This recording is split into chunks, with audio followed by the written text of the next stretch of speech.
Session Deus Caritas Est, juillet 2012. Amour de Dieu et amour du prochain par Luc Etienne et Anne-Isabelle Gousseau. Luc Etienne et Anne-Isabelle Gousseau, 23 ans de mariage, nous sommes parents de 7 enfants et nous sommes foyer amis de la communauté, donc depuis 3 ans et demi. Amour de Dieu, amour du prochain. Sous le titre de l'unité de l'amour, le Saint-Père rappelle plusieurs fois, dans les numéros 16 à 18 de l'encyclique, que Dieu nous a aimés et nous aime chaque minute le premier. Qu'est-ce que cela veut dire que Dieu nous aime en premier? Que l'homme ne peut être l'origine de l'amour, que Dieu Trinité est l'origine de l'amour, que le Seigneur attend notre réponse d'amour à son amour. Donc, que l'homme est capable d'amour. En effet, il nous a créés à son image, donc capable d'aimer. Mieux encore, il nous a créés pour que nous l'aimions. Notre réponse d'amour étant la justification de notre existence. Saint Jean dit, au soir de notre vie, nous serons jugés sur l'amour. Comment Dieu nous donne-t-il sa capacité d'aimer? Par la communication de son Esprit Saint. L'Esprit Saint est le véhicule de l'amour. De même que l'Esprit Saint, symbolisé par la colombe, est un messager rapide, comme le vent, comme le souffle, il véhicule l'amour entre le Père et le Fils et le Père. Cet amour, Dieu ne veut pas le garder jalousement. Il veut le partager. Et suite à la chute, dans l'histoire du salut, non seulement il nous donne son Fils en notre chair, mais encore la Vierge, mère du Verbe, mère du Christ, sa propre mère, Notre-Dame du Bel Amour, Notre-Dame des Neiges, qu'il a conçue immaculée. Quel plus beau signe d'amour de la part du Créateur que nous donner sa propre mère, afin de refonder l'amour dans l'histoire des hommes, retisser l'alliance en nous portant son Fils. Comme nous aimons le dire dans notre prière familiale, la Sainte Vierge est notre mère du ciel et nous sommes tous ses enfants. Mais cette foi d'enfant, cette confiance d'enfant dans l'amour de Dieu demande à croître avec l'âge, demande à se responsabiliser à l'aune de notre conscience qu'il est nécessaire de former pour mieux pénétrer l'amour de Dieu, pour étayer notre expérience de l'amour. C'est la première lettre de Saint Jean qui peut effectivement nous conduire sûrement pour former notre conscience. Saint Jean préconise, tant dans son premier que son deuxième chapitre de sa première lettre, 4 conditions pour se conformer à l'amour de Dieu et du prochain. Première condition, c'est un petit peu des répétitions, on l'a entendu tout à l'heure, avec sœur Geneviève notamment, mais c'est pas grave, la pédagogie de la répétition, je pense, peut en porter du fruit. Première condition, rompre avec le péché. Deuxième condition, observer les commandements et principalement celui de la charité. Troisième condition évoquée par Saint Jean, se garder du monde. Quatrième condition, se garder des antichrists. Première condition, rompre avec le péché. Saint Jean d'emblée nous dit que si nous pensons que nous n'avons pas de péché, nous nous abusons. La vérité n'est pas en nous. Si nous confessons nos péchés, lui, fidèle et juste, pardonnera nos péchés et nous purifiera de toute iniquité. Première leçon d'amour de Saint Jean, établir le lien entre l'amour et le pardon. Pas d'amour sans pardon. La miséricorde, qui est elle-même pardon, est le passage obligé de l'amour au regard de notre état de pécheur. Notre propre expérience parle assez facilement. Si nous nous regardons pudiquement nos visages à la sortie du confessionnal, nos visages respirent l'amour, car nos cœurs, nos âmes sont purifiées. Nous pouvons voir Dieu lors de ce moment privilégié. Se confesser souvent, c'est se reconnaître pécheur. Se reconnaître pécheur, c'est dire à son Seigneur, « Mon Dieu, je ne peux pas me passer de ton amour. » C'est mettre son cœur à l'endroit pour mieux aimer son prochain, pour faire vivre Dieu en nous et voir Dieu en l'autre.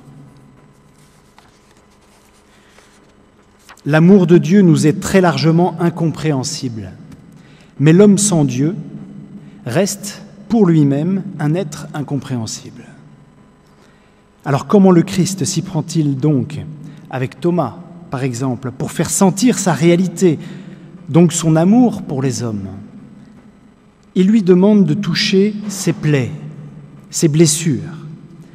C'est en touchant du doigt le mal que nous avons fait au Fils de Dieu que peut cheminer la conscience de la dimension de l'amour de Dieu.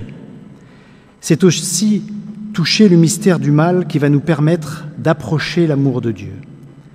En conséquence, celui ou celle qui rejette la responsabilité du mal fait à Dieu sur autrui ne se met pas en capacité d'approcher le mystère d'amour du Père. Embrasser les plaies de Jésus n'est donc pas un comportement stupidement doloriste, mais révèle au contraire un cœur disposé à s'ouvrir à l'amour de Dieu. Tous les grands mystiques nous l'ont appris, de saint François d'Assise à Padre Pio, à Anne-Claire Emmerich, plus récemment encore, plus près, Marthe Robin. Deuxième condition, observer les commandements et principalement celui de la charité. C'est à cette occasion que l'apôtre nous rappelle que celui qui prétend connaître Dieu alors qu'il ne garde pas par ses commandements est un menteur, et la vérité n'est pas en lui. Mais celui qui garde sa parole, c'est en lui vraiment que l'amour de Dieu s'accomplit. Le Saint-Père nous dit qu'aimer son prochain est une route pour rencontrer Dieu, et où fermer les yeux sur son prochain rend aveugle à Dieu lui-même.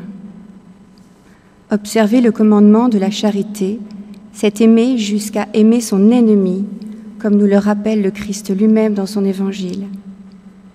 Toute la démonstration tend à faire comprendre qu'amour de Dieu et amour du prochain sont un et inséparables. C'est un unique commandement. Benoît XVI nous enseigne combien l'amour grandit par l'amour, que l'amour nous unit à Dieu dans un processus d'unification et que cet amour nous transforme en un nous, afin que Dieu soit tout en tous. Il nous faut apprendre à voir notre prochain avec les yeux du Christ pour pouvoir lui donner le regard d'amour dont il a besoin. Je dois aimer en Dieu et avec Dieu celui que je n'apprécie guère ou que je ne connais pas. J'apprends ainsi à regarder cette personne non pas avec mes yeux et mes sentiments, mais avec la perspective de Jésus-Christ. Bienheureuse Teresa de Calcutta est un modèle en ce domaine si fort et si récent. Au-delà de l'apparence extérieure de l'autre, l'ami de Dieu est mon ami. Aimer son prochain implique, s'il est utile de rappeler une évidence, le respect de sa vie. Du plus petit prochain, caché dans le sein de sa mère, ou de mon prochain malade, vieillissant ou mourant. Au cœur du mariage, notre prochain le plus proche est notre conjoint que le Seigneur nous a donné et nos enfants que Dieu nous confie. Troisième condition évoquée par saint Jean, se garder du monde. Je cite saint Jean, « N'aimez ni le monde, ni ce qui est dans le monde.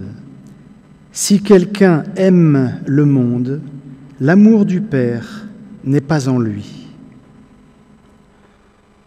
L'apôtre nous enseigne donc la vertu du détachement, qui est une vertu paradoxale, car nous nous devons d'aimer le cœur de notre prochain qui est dans le monde, sans aimer le monde qui modèle malheureusement trop souvent le cœur de notre prochain. Quatrième condition pour se conformer à l'amour de Dieu et du prochain, évoquée par saint Jean, se garder des antichrists. C'est une condition qui nous est apparue, en travaillant le sujet, beaucoup plus énigmatique. C'est vrai qu'on en parle beaucoup moins souvent, sauf si on est des lecteurs assidus de l'Apocalypse. Saint Jean nous dit à ce sujet: « À quoi nous reconnaissons que la dernière heure est là ? Ils sont sortis de chez nous, mais ils n'étaient pas des nôtres. » Sur la note de la Bible de Jérusalem, les éditions du Cerf, page 1767, tout en bas, on peut lire « Tout en appartenant extérieurement à la communauté, ils ne possédaient plus l'esprit du Christ. » Et saint Jean de poursuivre: « S'ils avaient été des nôtres, ils seraient restés avec nous. Qui est le menteur, sinon celui qui nie que Jésus soit le Christ? Le voilà, l'Antichrist. » D'où, je pense, la remise des pendules à l'heure par le Saint-Père dès les tout débuts de son pontificat. Le Christ de l'histoire est le même que le Christ de la foi. Pour saint Jean, celui qui nie la divinité de Jésus, qui sépare le Christ de l'histoire de celui de la foi, celui-là est Antichrist. Celui-là nous sépare, nous coupe de l'amour de Dieu. Alors que des païens tentent de nous couper de l'amour de Dieu, même s'ils ne connaissent pas Dieu par définition, mais ils veulent nous couper quand même de cet amour comme des dragons. Cela n'a rien d'étonnant, et cela participe d'une certaine logique d'affrontement. Un affrontement à l'arme lourde. En l'espèce, c'est ce qu'on va appeler la culture de mort. Mais que des frères baptisés, chrétiens, rusent comme le serpent en utilisant souvent leur autorité de théologiens pour nous couper de l'amour de Dieu, en cherchant à nous écarter de la saine doctrine du Christ, ça, c'est beaucoup plus difficile à appréhender et beaucoup plus douloureux, bien sûr, pour le chrétien à vivre. Mais heureusement, les docteurs de l'amour, tels que saint Jean, sainte Thérèse de l'Enfant Jésus et aujourd'hui Benoît XVI, car je pense vraiment que c'en est un, nous sauvent de tous ces écueils. On ne peut pas vous parler de l'amour de Dieu et de l'amour du prochain sans vous citer une fois de plus la petite Thérèse, qui se définit ainsi: « Au cœur de l'Église, ma mère, je serai l'amour. » Demeurer dans l'amour de Dieu et de son prochain n'est pas le fruit d'un exploit personnel, n'est pas le résultat d'une bravoure héroïque et glorieuse tirée de ses propres forces. C'est un processus en constant mouvement. L'amour n'est jamais achevé, écrit Benoît XVI, il se transforme, mûrit. Au sentiment de joie adhère notre volonté et notre intelligence. Demeurer dans l'amour de Dieu et de son prochain est le fruit de la parole et des commandements que nous aurons gardés par la prière, la liturgie, la communauté des croyants et la pratique des sacrements, avec la confiance dans l'enseignement de l'Église, qui est notre mère et qui ne peut ni ne veut nous tromper. Dieu n'est pas totalement invisible, il s'est rendu visible. En Jésus, nous pouvons voir le Père. Le Seigneur n'a jamais été absent. Il transparaît de multiples manières dans l'histoire des hommes. Ainsi, nous faisons l'expérience de l'amour de Dieu, car nous percevons sa présence, spécialement dans l'Eucharistie.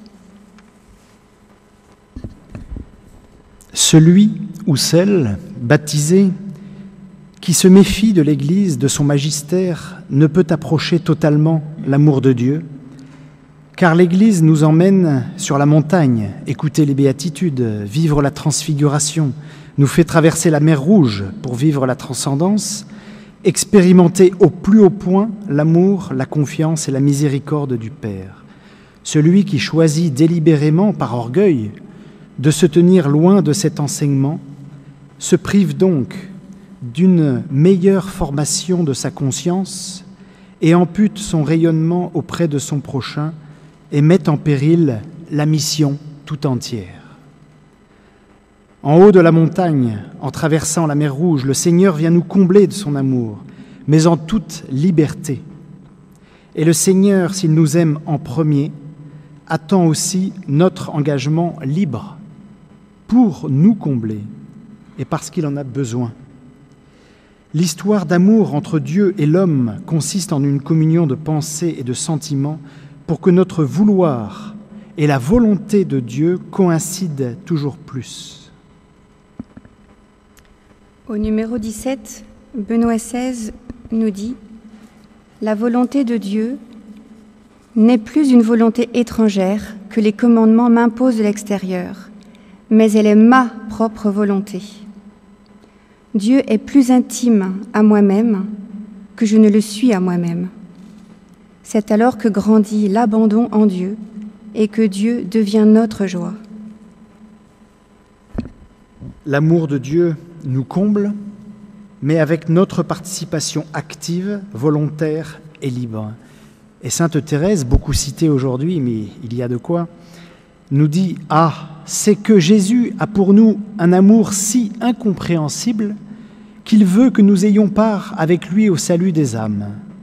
Il ne veut rien faire sans nous. Le Créateur de l'univers attend la prière d'une pauvre petite âme pour sauver les autres âmes rachetées comme elle au prix de tout son sang. » Nous vous proposons en conclusion un syllogisme fort simple. On n'a pas trouvé dans le commerce l'amour de Dieu et l'amour du prochain pour les nuls. Alors on va essayer de l'inventer. Tout homme est fait pour aimer. Tout homme est fait pour aimer. Dieu est amour, donc tout homme est fait pour Dieu. Mais j'oserais encore clôturer en ce jour de fête nationale en rappelant que l'amour de Dieu et l'amour du prochain englobent naturellement l'amour de la patrie, la terre de nos pères. Et s'il faut terminer par une litanie des saints, nous pouvons prier aujourd'hui spécialement Saint Louis et Sainte Jeanne d'Arc, sauvez la France. Retrouvez l'intégralité de la session, texte, audio, vidéo sur le site http://session.fmnd.org.